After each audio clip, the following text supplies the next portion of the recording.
तो अगर आप लोगों ने मार्शल यूनिवर्स के सीजन 1 और सीजन 2 को नहीं दिखा है ना, तो आप उसे देख सकते हो। मैंने एकदम फुल हिंदी में इसी चैनल पर एक्सप्लेन कर रखे हैं। तो सीजन 3 की शुरुआत करते हैं। तो सीजन 3 की शुरुआत होती है और हमें सबसे पहले अंशु को बताया जाता है, जो कि जंगल में ट्रेनिंग करने के लिए आया हुआ होता है। अब यहाँ पर अंशु आराम से जंगल में ट्रेनिंग कर ही रहा होता है, तभी बहुत सारे बीस्ट अंशु पर हमला करने लगते हैं। अब जब अंशु अपने ऊपर हमला होता हुआ दिखता है ना, तो अंशु चलता है तो यहाँ पर बहुत सारे बीस्टों को खत्म कर देता है। इतने में अब हमारे अंशु के टाइगर को भी बताया जाता है, जो कि एक बीस्ट बचकर यहाँ से भाग रहा था। ये टाइगर चलता है तो इस बीस्ट को भी खत्म कर इसकी एनर्जी अपने अंदर, बोला जाए तो शरीर के अंदर सूख लेता है। अब इतने में दोबारा से हमें बिल्ली को बताया जाता है, जो कि अंशु से कह रही होती है कि तुम्हें ये हल्की फुल्की चोट इसलिए लगी है ताकि तुम्हारी जो बॉडी है ना, वो अभी इतनी स्ट्रॉन्ग नहीं हुई है कि तुम कोई भी पावरफुल अटैक झेल सको। अगर तुम्हें अपनी बॉडी को स्ट्रॉन्ग करना होगा ना, तो तुम्हें थंडर पावर को झेलना होगा। अब जैसे यहाँ पर अंशु बिल्ली की बात सुनता है ना, तो अंशु चलता है तो एक पहाड़ के ऊपर पहुंच जाता है ताकि वो बिजलियों को अपने शरीर पर गिरा सके। और वहीं दूसरी साइड टाइगर चलता है तो वो जंगल में और भी ज्यादा गहरे हिस्सों में चला जाता है और भी ज्यादा शिकार करने के लिए। अब इतने में दोबारा से हमें पहाड़ का सीन बताया जाता है, जहाँ पर जो अंशु सारी की सारी बादल की बिजलियों को अपने शरीर पर लेने लगा था, जिस वजह से उसकी जो बॉडी है ना धीरे धीरे स्ट्रॉन्ग होने लगी थी। लेकिन इस प्रोसेसिंग में अंशु को बहुत ही ज्यादा दर्द हो रहा था, इसलिए वो यहाँ पर बेहोश हो जाता है। अब जब अंशु को होश आता है और वो अपने शरीर में थंडर शक्ति देखता है, तो वो बहुत ही ज्यादा खुश हो जाता है। इतने में अंशु को टाइगर के चिल्लाने की आवाज आती है, इसलिए अंशु चलता है तो तुरंत जंगल की ओर तेजी से यहाँ से भाग जाता है। अब इतने में हमें अंशु के टाइगर को बताया जाता है, जैसे कि कुछ लोग पकड़ रहे होते हैं। लेकिन इतने में यहाँ पर अंशु आ जाता है और जो टाइगर है ना उसे छुड़ा लेता है। और तो और यहाँ पर जितने भी बंदे हैं ना, इन्हें भी बुरी तरीके से कूटता है। इसलिए ये बंदे भी समझ जाते हैं कि शायद वो अंशु से नहीं जीत सकते, इसलिए ये भी पीछे हटने लगते हैं। लेकिन अंशु चलता है तो यहाँ पर जो प्रिंस था ना, उसका एक वेपन छीन लेता है और वेपन लेकर यहाँ से जाने लगता है। इतने में प्रिंस का यहाँ पर फादर भी आ जाता है और वो अंशु पर अटैक कर देता है। लेकिन अंशु चलता है तो काउंटर अटैक कर देता है, जिस वजह से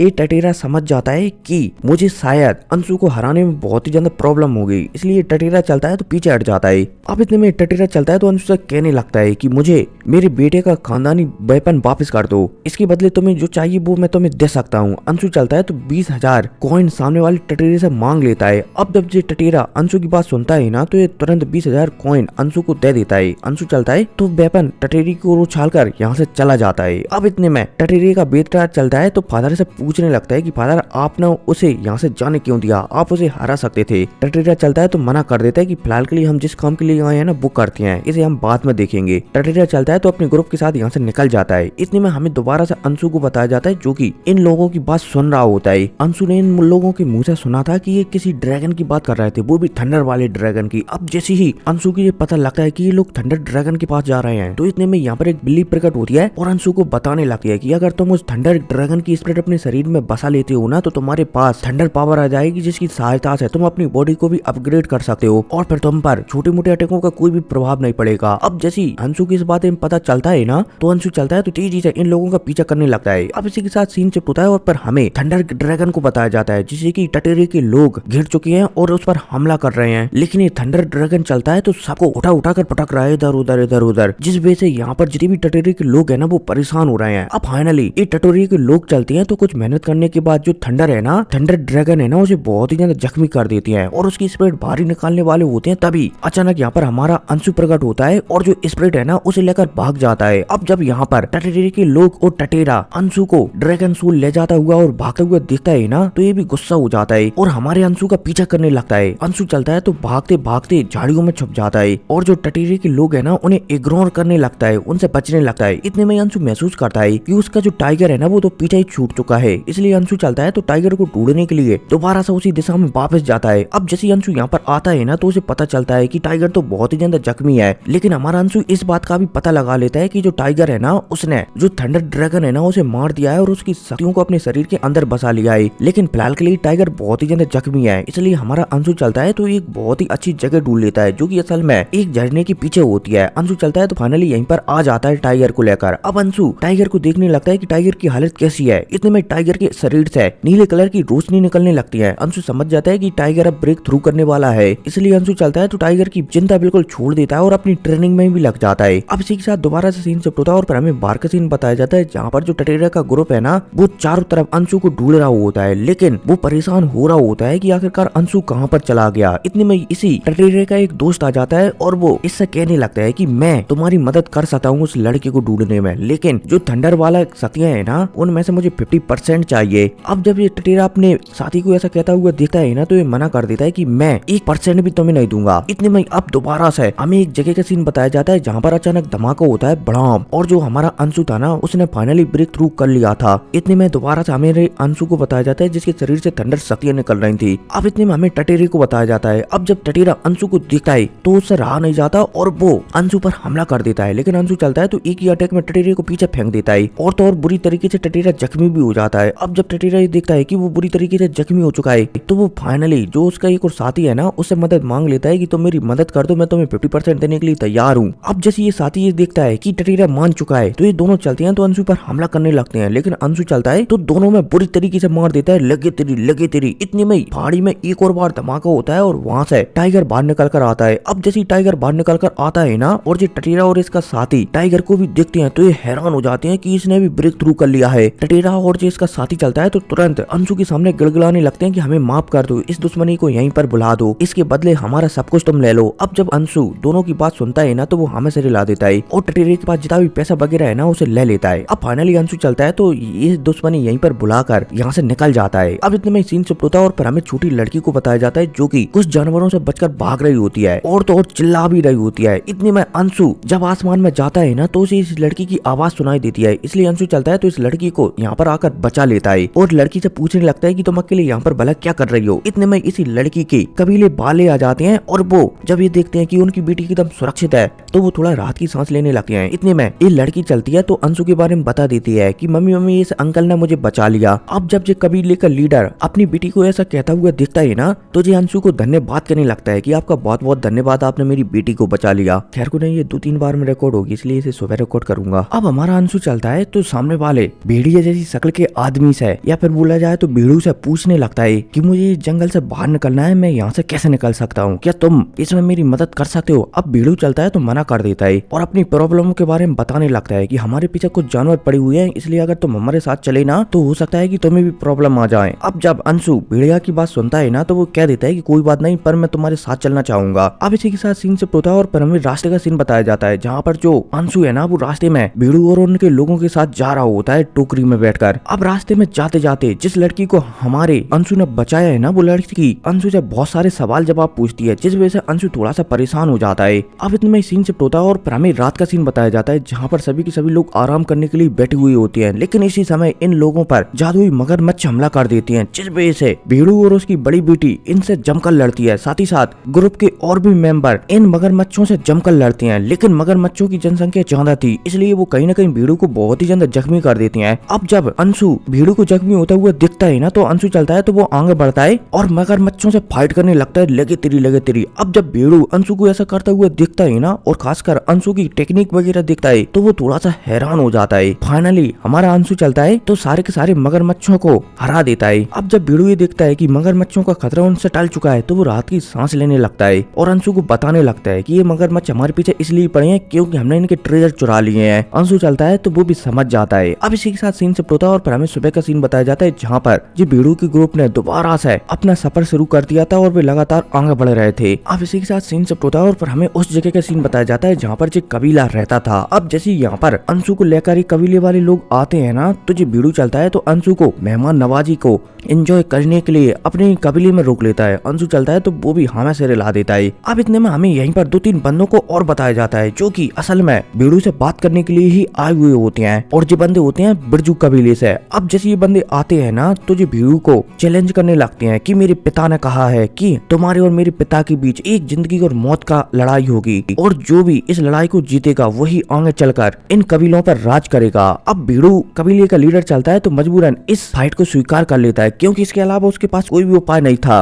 अब यहाँ पर जे बिरजू कबीले के लोग बदतमीजी करने ही वाले थे तभी यहाँ पर अंशु चलता है तो बिरजू कबीले के प्रिंस का हाथी तोड़ देता है और तो और यहाँ पर बिरजू कबीले के कुछ लोगों को जख्मी कर पीछे भी फेंक देता है, जिस वजह से बिरजू कबीले का प्रिंस चलता है तो तिल मिलाते हुए यहाँ से चला जाता है। अब इतने में सीन शिफ्ट होता है और फिर हमें रात का सीन बताया जाता है जहाँ पर भेड़िया कबीले की बड़ी वाली प्रिंस अपने फादर से बात कर रही होती है कि फादर आप किसी भी कीमत पर उस बिरजू से नहीं जीत सकते, आपकी जगह हमें लिंगडोंग को भेजना चाहिए। अब ऐसी बात सुनकर भेड़ू चलता है तो मना कर देता है कि नहीं, वो बच्चा फालतू में ही मारा जाएगा, उसने पहले भी हमारी बहुत ज्यादा मदद कर चुके हैं इसलिए अब शायद हमें उसे परेशान नहीं करना चाहिए। अब जैसे ही प्रिंसेस अपने फादर की बात सुनती है ना तो वो थोड़ी सी उदास हो जाती है। अब इतने में हमें अंशु को बताया जाता है जो कि दोनों की बातें सुन रहा होता है अपने कमरे में से। फाइनली अंशु चलता है तो यहाँ पर ट्रेनिंग करने के लिए बैठ जाता है। अब इतने में यहाँ पर वो प्रिंसेस भी आती है और अंशु से विनती करने लगती है कि मैं अपना सब कुछ तुम्हें दे दूंगी अगर तुम मेरी एक मदद कर दो तो। अंशु चलता है तो समझ जाता है और प्रिंसेस से मना कर देता है कि तुम चिंता मत करो, मैं तुम्हारी मदद करने के लिए तैयार हूँ। अब इसी के साथ सीन से होता है और फिर हमें अगले दिन का सीन बताया जाता है जहाँ पर सबसे पहले हमें बिरजू कबीले को बताया जाता है जहाँ पर एक मोटा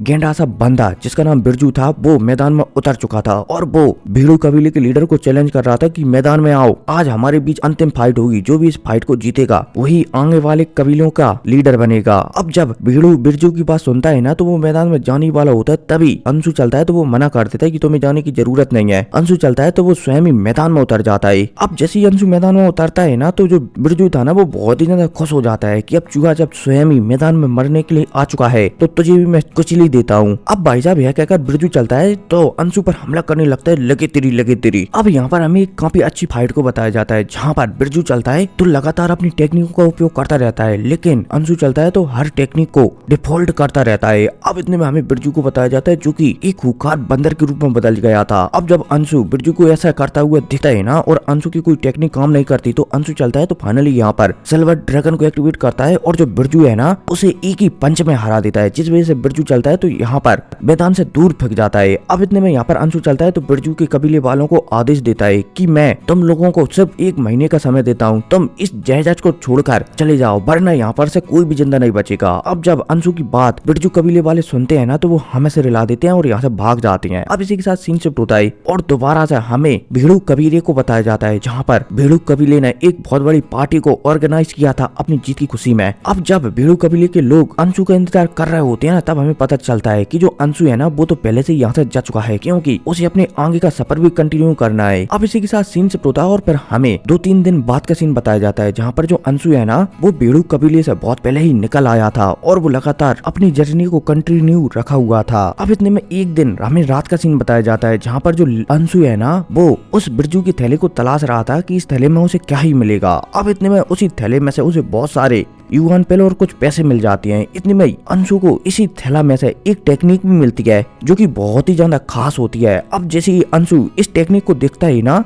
तो वो समझ जाता है कि ये टेक्निक तो वही है जो कि बिरजू ने अंतिम समय में इस्तेमाल की थी। अंशु समझ जाता है कि ये टेक्निक उसके लिए बेकार है, लेकिन इतने में ये बिल्ली चलती है तो अंशु को बताने लगती है कि ये टेक्निक बहुत ही ज्यादा अच्छी है। उस बिरजू ने एक नॉर्मल से जानवर का इस्तेमाल किया था इसलिए वो इतना बदसूरत दिख रहा था। अगर तुम इस टेक्निक को सीखते हो और एक हाई लेवल वाले बीस्ट के ब्लड का इस्तेमाल करते हो तो तुम बहुत ही ज्यादा पावरफुल हो जाओगे। अब जब अंशु बिल्ली की बात सुनता है ना तो वो समझ जाता है। अब अंशु चलता है तो फाइनली सुबह से एक पावरफुल बीस्ट के ब्लड को ढूंढने के लिए निकल जाता है। अब फाइनली हमारे अंशु को पता चल जाता है कि इस वैली में एक पावरफुल किंग कॉन्ग रहता है, इसलिए अंशु चलता है तो फाइनली वहाँ पर पहुंच जाता है जहाँ पर किंग कॉन्ग रहता है। अब जैसे ही अंशु यहाँ पर आता है ना तो वो देखता है कि किंग कॉन्ग तो कुछ तैयार कर रहा है। अंशु चलता है तो जब ये किंग कॉन्ग सो रहा था ना उसी समय इस किंग कॉन्ग को जख्मी कर इसका ब्लड लेने की कोशिश करता है, लेकिन अंशु जानता है कि अगर किंग कॉन्ग जागा ना तो वो किसी भी कीमत पर नहीं बचेगा, इसलिए अंशु ये गलती नहीं करता। अब इतने में ये बिल्ली चलती है तो इस किंग कॉन्ग को भटकाने के लिए गुफा की बाहर आवाज कर देती है, जिस वजह से किंग कॉन्ग चलता है तो बाहर चला जाता है। अब इतने में अंशु की नजर यहाँ पर एक ब्लड पूल पर पड़ जाती है जिस पर की 2 फ्रूट तैर रहे होते हैं। बिल्ली चलती है तो दोनों फ्रूटों को बोला जाए तो दोनों फ्रूटों की सील हटाकर अंशु को दे देती है। अब अंशु चलता है तो जैसे उसे जो ब्लड फ्रूट मिलते हैं ना तो अंशु चलता है तो यहाँ से तुरंत निकल जाता है। अब इतने में सीन शिफ्ट होता है, अंशु इस एरिया से बाहर निकल ही रहा होता है तभी कंकाल बैली के उसे लोग मिल जाते हैं। खासकर इनमें एक बुड्ढा मिल जाता है कंकाल बैली का जो कि बहुत ही ज्यादा पावरफुल होता है। ये बुड्ढा चलता है तो अंशु को लूटने की सोचने लगता है, लेकिन अंशु चलता है तो इस बुड्ढे से बचने के लिए उसे जो 2 फ्रूट मिले थे ना उनमें से एक फ्रूट सामने वाले बुड्ढे को दे देता है, जिस वजह से ये बुड्ढा खुश हो जाता है और हमारे अंशु को यहाँ से जाने देता है। अब इतने में हमें बिल्ली को बताया जाता है। बिल्ली चलती है तो जो अंशु ने कंकाल बैली के बुड्ढे को फ्रूट की दिया है ना उस फ्रूट की सील को अनलॉक कर देता है, जिस वजह से जो किंग कॉन्ग है ना उसे पता चल जाता है कि उसका फ्रूट कहाँ पर है। अब इतने में सीन शिफ्ट होता है और हमें रात का सीन बताया जाता है जहाँ पर अंशु अभी भी सोच रहा होता है कि आखिरकार किंग कॉन्ग अपना फ्रूट लेने के लिए क्यों नहीं आया। तभी अंशु का इंतजार खत्म हो जाता है और यहाँ पर किंग कॉन्ग हमला कर देता है पूरे के पूरे कंकाल ट्राइब पर। अब जैसे ही किंग कॉन्ग हमला करता है ना तो कंकाल वैली में एकदम हड़दम मच जाता है, हर तरफ तबाही फैलने लगती है। अब इतने में यहाँ पर हमें अंशु को बताया जाता है जो कि इस फाइट को एकदम मजे से एंजॉय कर रहा था। अब फाइनली एक किंग कॉन्ग चलता है तो यहाँ पर कंकाल वैली के बहुत सारे लोगों को मार देता है। इतने में हमें कंकाल वैली के सीनियर बुड्ढे को बताया जाता है, जो कि हैरान हो रहा होता है कि आखिरकार इस किंग कॉन्ग को क्या हुआ जो हाथ धोकर ये हम पर हमला कर रहा है। अब इतने में कंकाल वैली का जो छोटा बुड्ढा है ना, उसे समझ में आ जाता है कि शायद जो फ्रूट है ना मेरे पास वो शायद इसी किंग कॉन्ग का है। इसलिए यहाँ पर कंकाल वैली का एक छोटा बुड्ढा चलता है तो इस फ्रूट को निकालता है और यहाँ से तेजी से फेंक देता है, जिस वजह से किंग कॉन्ग चलता है तो उस फ्रूट को पकड़ने के लिए यहाँ से भाग जाता है। अब इसी के साथ सीन शिफ्ट होता है और दोबारा से हमारे अंशु को बताया जाता है जो कि यहाँ से निकल चुका था। अब इसी के साथ दोबारा से सीन शिफ्ट होता है और फिर दोबारा से किंग कॉन्ग को बताया जाता है जो कि बहुत ही ज्यादा जख्मी था। अब यहाँ पर इतने में हमारा अंशु आता है और उसकी बिल्ली चलती है तो जो किंग कॉन्ग है ना उसे हिप्नोटाइज कर लेती है और हमारा अंशु चलता है तो किंग कॉन्ग का थोड़ा बहुत ब्लड निकाल कर यहाँ से पतली गली से खिसक लेती है। अब इसी के साथ सीन शिफ्ट होता है और फिर हमें गुफा का सीन बताया जाता है जहाँ पर अंशु आ चुका था और जो बिल्ली है ना उसने सब कुछ हमारे अंशु को बता दिया था कि अगर तुम इस ब्लड को अपने शरीर में बसाओगे ना और तुम असफल हुए तो तुम्हें क्या क्या नुकसान हो सकती है। फाइनली अंशु चलता है तो मन को शांत करता है और ट्रेनिंग करने के लिए यहाँ पर बैठ जाता है। अब ट्रेनिंग के दौरान जो ब्लड है ना वो अंशु पर कहीं ना कहीं भारी पड़ने लगता है, जिस वजह से अंशु ब्लड के कंट्रोल में जाने लगता है और अपना आपा खोने लगता है। लेकिन बिल्ली और टाइगर चलते हैं तो अपनी शक्तियों से अंशु को दबा देते हैं और फाइनली अंशु चलता है तो इस ब्लड पर पूरी तरीके से काबू पा लेता है। अब जैसे अंशु इस ब्लड पर पूरी तरीके से काबू पाता है ना तो वो अपने शरीर में बहुत सारी शक्तियों को महसूस करने लगता है। ऐसा लगने लगता है कि मानो वो एक बहुत ही खतरनाक जानवर बन चुका है। अब इतने में अंशु चलता है तो यहाँ से बाहर निकल कर आता है। अब जैसी गुफा से अंशु बाहर निकल कर आता है ना तो बाहर पहले से ही कंकाल वैली का बुड्ढा अंशु का इंतजार कर रहा था। अब जब अंशु कंकाल वैली के बुड्ढे को दिखता है ना तो वो बहुत ही ज्यादा खुश हो जाता है क्योंकि उसे अब अपनी नई पावर का इस्तेमाल करने का मौका मिलेगा। अब फाइनली अंशु चलता है तो कंकाल वैली के बुड्ढे से लड़ने लगता है, लगे तिरी और लड़ने के दौरान अंशु महसूस करता है कि उसकी भागने की रफ्तार, दौड़ने की रफ्तार और यहाँ तक कि किसी भी चीज को इस्तेमाल करने की रफ्तार बहुत ही ज्यादा बढ़ चुकी है। अब अंशु चलता है तो लगातार बुड्ढे पर हमला करता रहता है। बुड्ढा भी परेशान हो जाता है कि आखिरकार वो अंशु पर भारी क्यों नहीं पड़ रहा है। अब इतने में अंशु महसूस करता है कि जैसे जैसे वो इस टेक्निक को इस्तेमाल कर रहा है ना उसकी एनर्जी बहुत ही तेजी से खत्म हो रही है और तो और एक समय बाद जो अंशु का डिमोनिक ऑरा है ना वो पूरी तरीके से खत्म हो जाता है। अंशु समझ जाता है कि इस टेक्निक को एक निश्चित समय तक ही इस्तेमाल किया जा सकता है। अब इतने में हमें कंकाल वैली के बुड्ढे को बताया जाता है जो कि अंशु की टेक्निक को खत्म होता हुआ देखकर प्रसन्न हो जाता है और यहाँ पर 1000 तलवारों का हमला अंशु के ऊपर कर देता है। अब जब अंशु अपने ऊपर हमला होता हुआ देखता है ना तो अंशु चलता है तो वो भी सिल्वर ड्रैगन को एक्टिवेट करता है और कंकाल वैली के बुड्ढे पर हमला कर देता है। लेकिन अंशु जानता है कि वो अब शायद कंकाल वैली के बुड्ढे से जीत नहीं पाएगा, इसलिए अंशु चलता है तो अपनी शेर की मदद से यहाँ से भाग जाता है। अब रास्ते में जाते समय अंशु सोच रहा होता है कि उसका जो वेपन है ना ये आखिरकार ऐसा क्यों दिखने लगा और वहीं बिल्ली चलती है तो अंशु को बताने लगती है कि तुम्हारा जो वेपन है ना वो एक एंशिएंट समय का वेपन है, इसलिए समय के साथ अपने आप अपग्रेड होता रहेगा, लेकिन तुम्हें इसे अपग्रेड करने के लिए कुछ चीजों की आवश्यकता पड़ेगी। अब जब अंशु बिल्ली की बात सुनता है ना तो वो कुछ चीजों को लेने के लिए एक सिटी में आ जाता है। अब यहाँ पर अंशु चलता है तो एक हॉल में आता है और जो हॉल होता है नीलामी हॉल। अब यहाँ पर अंशु चलता है तो अपनी बहुत सारी काम की चीजें खरीद लेता है। इतने में अब हमें नीलामी हॉल की अंतिम आइटम को बताया जाता है जो कि एक मिस्टीरियस बॉक्स था और जो एंशिएंट टेंपल से निकला था। अब फाइनली यहाँ पर इस बॉक्स के लिए कीमत लगती है। बिल्ली चलती है तो अंशु से कह देती है कि ये बॉक्स है ना ये बहुत ही ज्यादा खास है, इसलिए इसे खरीद लो। अब फाइनली अंशु चलता है तो जो बॉक्स है ना उसे 1 लाख युआन कॉइन में खरीद लेता है। अब अंशु की इस बात से यहाँ पर बहुत सारे लोग नाराज हो जाते हैं। इनमें से हमें एक बंदे को बताया जाता है और जो बंदा होता है पपेट सेक्ट का, ये बंदा भी बहुत ही ज्यादा नाराज हो जाता है। अब जैसे ही अंशु को सारे सामान मिल जाते हैं ना तो वो इसी सिटी में एक मास्टर को ढूंढता है जो कि बहुत ही अच्छा रिफाइनिंग मास्टर था। अंशु चलता है तो इसके पास आता है और इससे जो उसका भाला है ना उसे रिफाइन करने के लिए कहता है। ये मास्टर चलता है तो 50,000 युआन कॉइन में हमारा जो अंशु है ना उसका भाला रिफाइन कर देता है। हालांकि हमारा अंशु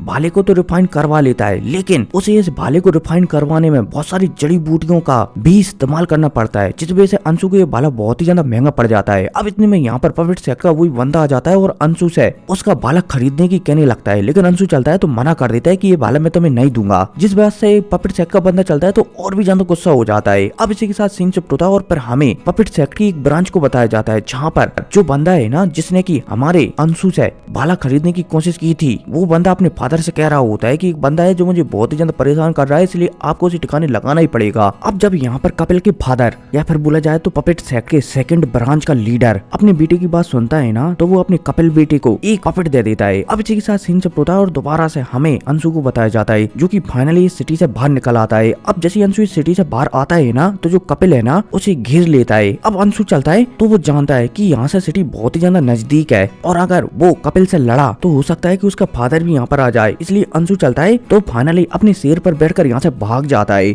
अब जब कपिल अंशु को भागते हुए दिखता है ना कि अंशु डर गया है, इसलिए वो यहाँ से भाग रहा है। अब इतने में दोबारा से हमें अंशु को बताया जाता है जो कि आगे भागकर जो उसका शेर है ना उसे एक अलग दिशा में भेजा देता है और हमारा अंशु है ना वो एक अलग दिशा में चला जाता है ताकि जो कपिल के लोग है ना वो भी आधे आधे बढ़ सके। अब अंशु चलता है तो अलग दिशा में चला जाता है और होता भी वही है। जैसे ही कपिल इस जगह पर आता है ना तो उसे अंशु की शक्तियां दो तरफ से महसूस होती हैं, इसलिए यहाँ पर कपिल चलता है तो अपने सारे साथियों को जो हमारे अंशु का टाइगर है ना उसके पीछे भेजा देता है और खुद हमारे अंशु के पीछे चला जाता है। अब इतने में सीन शिफ्ट होता है और फिर हमें कपिल को बताया जाता है जो कि अंशु का पीछा करते करते एक जगह पर आ चुका था। अब यहाँ पर अंशु ने पहले से ही जाल बिछा कर रखा था। कपिल चलता है तो फाइनली अंशु के जाल में फंस जाता है। अब जब अंशु कपिल को अपने जाल में फंसता हुआ देखता है ना तो अंशु चलता है तो वो कपिल पर हमला करने लगता है, लगे तेरी। लेकिन कपिल था ना उसका पावर लेवल भी अंशु के बराबरी था, इसलिए कहीं ना कहीं वो अंशु को टक्कर देने लगता है। लेकिन अंशु चलता है तो अपनी टेक्निकों का उपयोग करने लगता है, जिस वजह से कपिल चलता है तो उसके फादर ने जो उसे पपेट दिया था ना उसे बाहर निकाल देता है। अब जब अंशु कपिल को ऐसा करता हुआ दिखता है ना तो अंशु चलता है तो पपेट और कपिल दोनों से लड़ने लगता है। लेकिन जब अंशु ये दिखता है कि दोनों को वो संभाल नहीं पा रहा है तो अंशु को भी ध्यान आ जाता है कि उसके पास भी एक सोल पपेट है, इसलिए अंशु चलता है तो वो भी अपने पपेट को बाहर निकाल देता है और जो कपिल का पपेट है ना उससे लड़ाने लगता है, लगे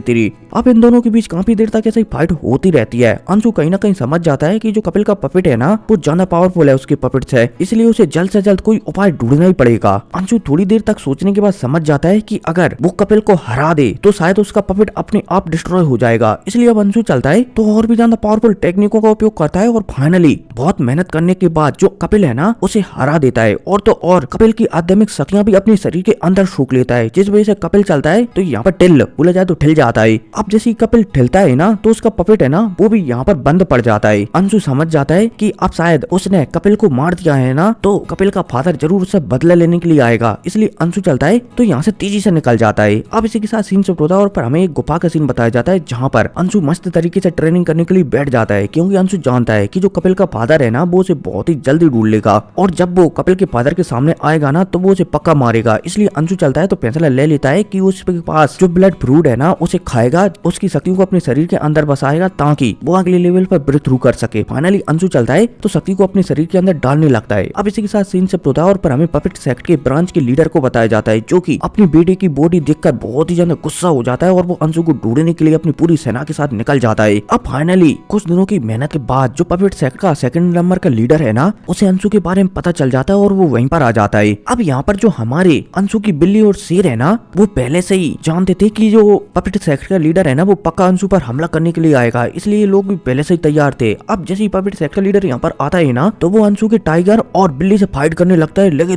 तेरी और दोनों को बुरी तरीके से जख्मी कर देता है और दोनों को मारने वाला होता है। तभी यहाँ पर अचानक एक धमाका होता है और उस धमाके के साथ यहाँ पर अंशु आ जाता है। अब जैसे यहाँ पर अंशु आता है ना और पपेट सेक्ट का लीडर जब अंशु को देखता है तो वो बहुत ही ज्यादा खुश हो जाता है कि अच्छा हुआ तुम मुझे मिल गए, मैं मेरी बेटी की मौत का बदला लेने के लिए तड़प रहा हूँ, इसलिए आज मैं तुम्हें खत्म कर दूंगा। अब भाई साहब यह कहकर जब पपेट सेक्ट का लीडर चलता है तो अंशु पर हमला करने लगता है, लगे तेरी। अंशु चलता है तो वो भी पपेट सेक्ट के लीडर से लड़ने लगता है, लगे तेरी। अब इनके साथ एकदम खूंखार फाइट होती है जहाँ पर लगे तेरी मुक्के पे मुक्का, टेक्निकों पे टेक्निक, यहाँ तक कि हमारा अंशु भी बहुत ही ज्यादा जख्मी हो जाता है और जो पपेट सेक्ट का लीडर है ना वो भी बहुत ही ज्यादा जख्मी हो जाता है। अब अंशु चलता है तो एक और पपेट सेक्ट के लीडर के ऊपर पावरफुल हमला कर देता है, जिस वजह से वो और भी ज्यादा जख्मी हो जाता है। अब यहाँ पर अंशु वो भी बहुत ही ज्यादा जख्मी हो जाता है, लेकिन अंशु चलता है तो वो दोबारा से खड़ा हो जाता है। अब जब पपेट सेक्ट का लीडर अंशु को दोबारा से खड़ा होता हुआ दिखता है ना तो पपेट सेक्ट का लीडर समझ जाता है कि अगर दोबारा से सामने वाले लड़के ने उस पर हमला किया ना तो शायद वो मारा जाएगा, इसलिए यहाँ पर पपेट सेक्ट का लीडर चलता है तो वो भाग जाता है। अब जब अंशु पपेट सेक्ट के लीडर को भागता हुआ दिखता है ना तो वो भी पपेट सेक्ट के लीडर का पीछा नहीं करता, क्योंकि वो भी बहुत ही ज्यादा जख्मी था।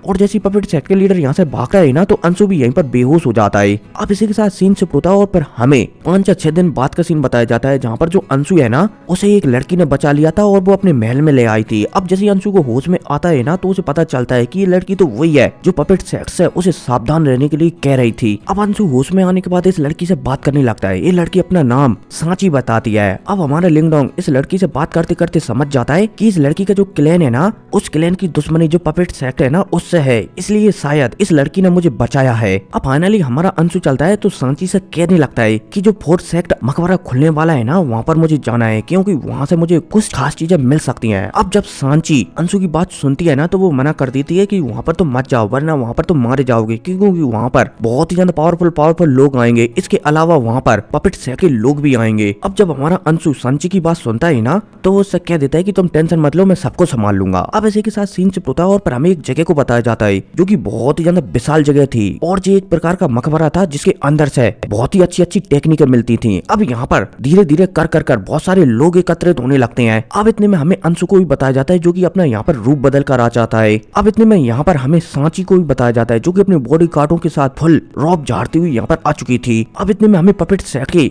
एक दूसरी ब्रांच का एक और बंदे को बताया जाता है और इस बंदे का नाम होता है गबरू और ये यहाँ पर अंशु की तलाश में आया हुआ होता है। अब जैसे ही गबरू की मुलाकात सांची से होती है ना तो वो सांची से पूछने लगता है कि क्या तुमने अंशु को देखा है। सांची चलती है तो मना कर देती है कि हाँ मेरा उसका बहुत ही अच्छी दोस्ती है लेकिन मुझे पता नहीं कि वो कहाँ पर है। अब जब गबरू सांची की बात सुनता है ना तो वो समझ जाता है कहीं ना कहीं कि अंशु है ना वो यहाँ पर आया हुआ है, इसलिए अब यहाँ पर गबरू चलता है तो अपनी आध्यात्मिक शक्तियों का इस्तेमाल करने लगता है और यहाँ पर जो अंशु है ना उसे खोजने लगता है। अब फाइनली गबरू चलता है तो उसकी शक्तियाँ बहुत ही अच्छी थी, इसलिए वो अंशु को कहीं ना कहीं ढूंढ लेता है। अब जैसे अंशु ये दिखता है कि उसे गबरू ने पहचान लिया है तो अंशु चलता है तो वो भी अपना रूप वगैरह बदल देता है और गबरू के सामने आकर खड़ा हो जाता है। अब जब गबरू देखता है कि अंशु उससे बिल्कुल भी नहीं डर रहा तो गबरू चलता है तो यहाँ पर अंशु पर हमला करने लगता है। लगे तेरी लगे तेरी लगे तेरी। अंशु चलता है तो वो भी गबरू के अटैकों पर काउंटर अटैक करने लगता है। लगे तेरी लगे तेरी लगे तेरी। अब इन दोनों के बीच एकदम हमें काफी अच्छी फाइट को बताया जाता है। इतने में जो फोर अलायंस के लोग है ना, फोर्थ सेक्टरों के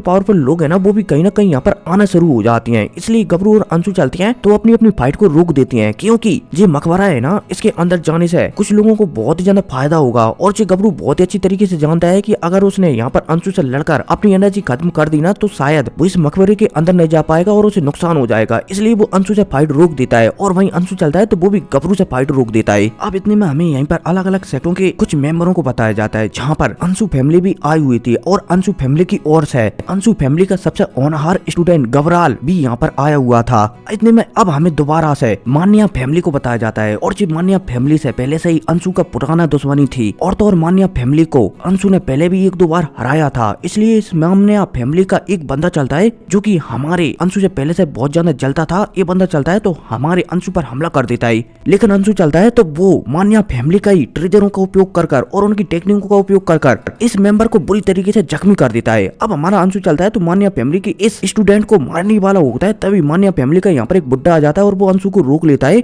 और जो गबराल है ना उससे कहने लगता है कि अपनी फैमिली के इस बच्चे को रोको वरना हमारी फैमिली के बीच दुश्मनी हो सकती है। अब जब गबराल मान्या फैमिली के बुड्ढे की बात सुनता है ना तो वो मना कर देता है कि हमारी अंशु फैमिली से इससे कुछ भी लेना देना नहीं है, इसलिए तुम इसे मार सकते हो। अब जब यहाँ पर अंशु गबराल की बात सुनता है ना तो वो थोड़ा सा गुस्सा हो जाता है कि ये मेरी फैमिली वाला बंदा मुझे मरवाने की सोच रहा है। हमारा अंशु चलता है तो गबराल से कहने लगता है कि तुम बहुत ही ज्यादा कमीने इंसान हो। अब जब गबराल अपनी बेइज्जती होता हुआ दिखता है ना तो वो अंशु पर हमला करने वाला होता है, तभी अंशु फैमिली का एक और बुड्ढा चलता है तो गबराल को रोक लेता है कि रुको, इस पर हमला मत करो वरना हमारी फैमिली की बेइज्जती होगी कि हम अपने ही लोगों को बेइज्जत करती हैं। अब इतने में हमें इसी मकबरे को बताया जाता है जिसका दरवाजा खुल जाता है। अब जैसे इसका दरवाजा खुलता है ना तो बहुत सारे लोग इसके अंदर जाने लगते हैं। इतने में अब हमारे अंशु को भी बताया जाता है जो कि अपने टाइगर पर बैठकर जो दरवाजा है ना उसके अंदर चला गया था। अब जैसे यहाँ पर अंशु आता है ना तो वो यहाँ के माहौल को देखकर बहुत ही ज्यादा हैरान होता है, लेकिन अंशु चलता है तो अब आगे बढ़ने लगता है। अब आगे बढ़ते बढ़ते एक जहरीला स्नेक हमारे अंशु के पीछे पड़ जाता है और तो और ये जहरीला स्नेक बहुत ही बड़ा था, इसलिए हमारे अंशु को अपनी गुफा के अंदर ही खींच लेता है। अब जब अंशु जहरीले स्नेक की गुफा में आता है ना तो अंशु चलता है तो उसकी गुफा में भागने लगता है।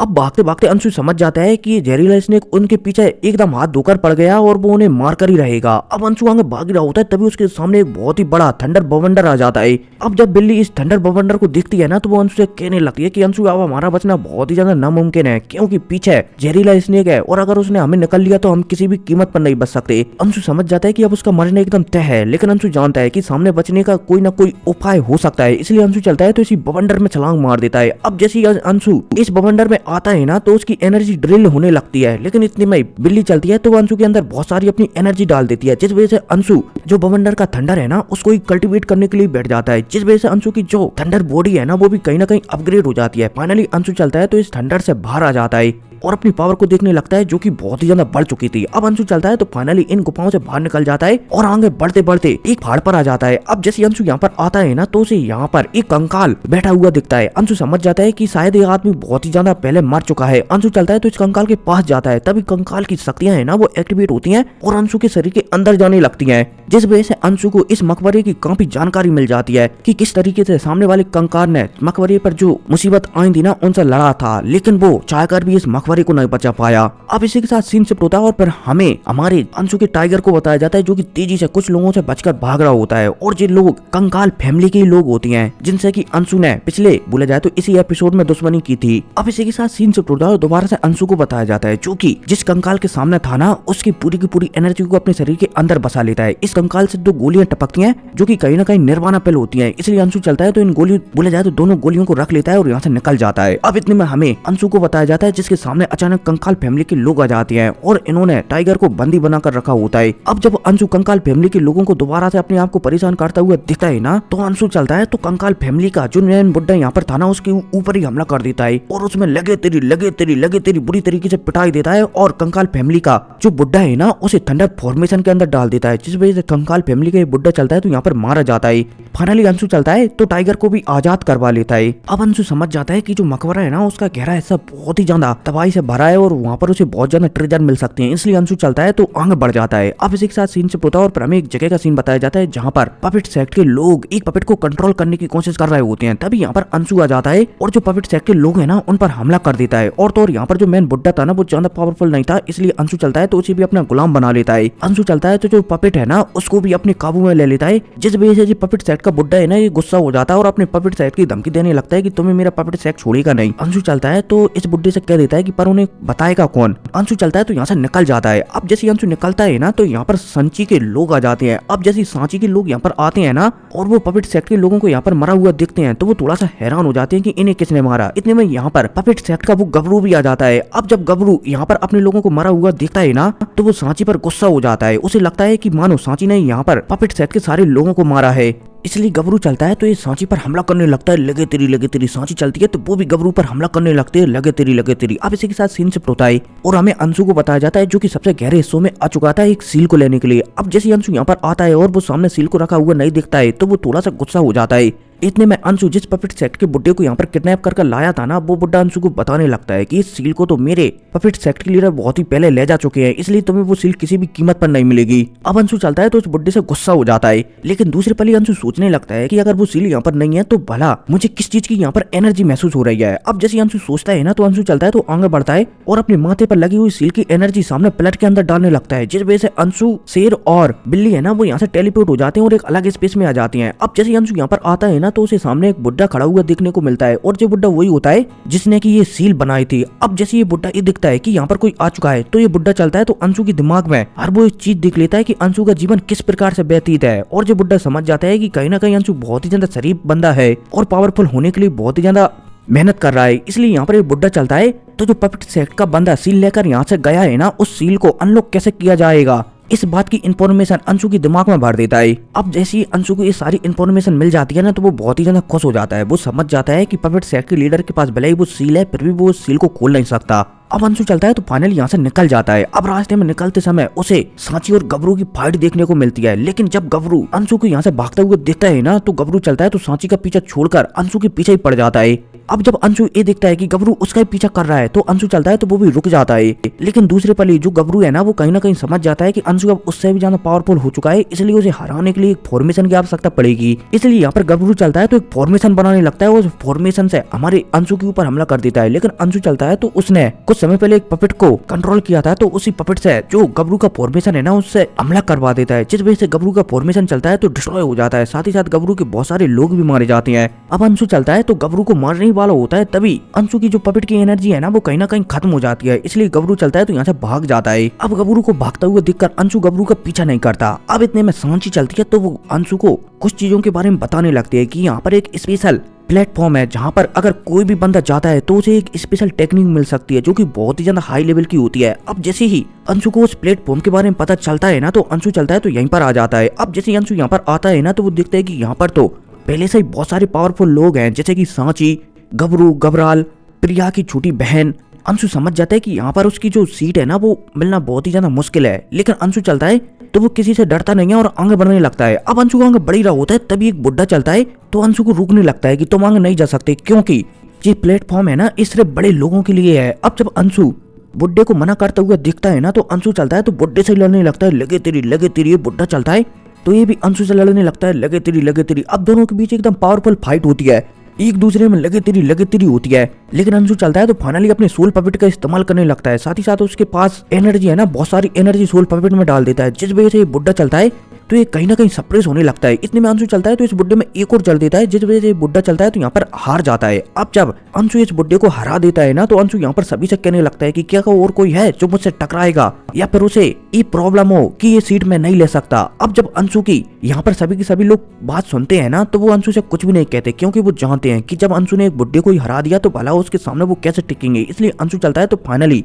उसे भी यहाँ पर एक सीट मिल जाती है। अब जैसे यहाँ पर अंशु सीट को प्राप्त कर लेता है ना तो कुछ समय के बाद एक फॉर्मेशन एक्टिवेट होता है और यहाँ पर जितने भी लोग हैं ना सबको टेलीपोर्ट कर देता है। अब इतने में हमें अंशु को बताया जाता है जो कि एक अलग ही जगह पर आ जाता है। अब जैसे अंशु यहाँ पर आता है ना तो वो यहाँ पर एक हाई लेवल की टेक्निक ढूंढने लगता है, लेकिन तभी अंशु अचानक एक भागती हुई चीज के पीछे पड़ जाता है और उसे पकड़ लेता है। अब जैसे अंशु इसे पकड़ता है ना तो ये भागती हुई चीज चलती है तो एक लड़की के रूप में बदल जाती है जो कि बहुत ही ज्यादा छोटी होती है। अब जैसी अंशु इस लड़की को पकड़ लेता है ना तो यहाँ पर बहुत सारी एबल शक्तियां आने लगती हैं जो कि अंशु पर कहीं ना कहीं अटैक करने लगती हैं। लेकिन इतने में अंशु की जो माथे की सील है ना वो एक्टिवेट होती है और यहाँ पर जितनी भी एबल शक्तियां है ना उन्हें डिस्ट्रॉय कर देती है। अब जब ये लड़की यहाँ पर एक बुड्ढे को आता हुआ दिखती है तो ये लड़की उसे टीचर कहकर पुकारती है और साथ ही साथ सामने वाले बुड्ढे से पूछने लगती है कि क्या आपका ये नया स्टूडेंट है। बुड्ढा चलता है तो हाँ में से रिला देता है कि हाँ ये मेरा एक नया स्टूडेंट है, इसे तुम सारी पावरफुल टेक्निक दे दो। अब जब ये लड़की अपनी मास्टर की बात सुनती है ना तो वो हाँ में से रिला देती है और अंशु को यहाँ से टेलीपोर्ट कर एक अलग स्पेस में ले जाती है। अब यहाँ पर आने के बाद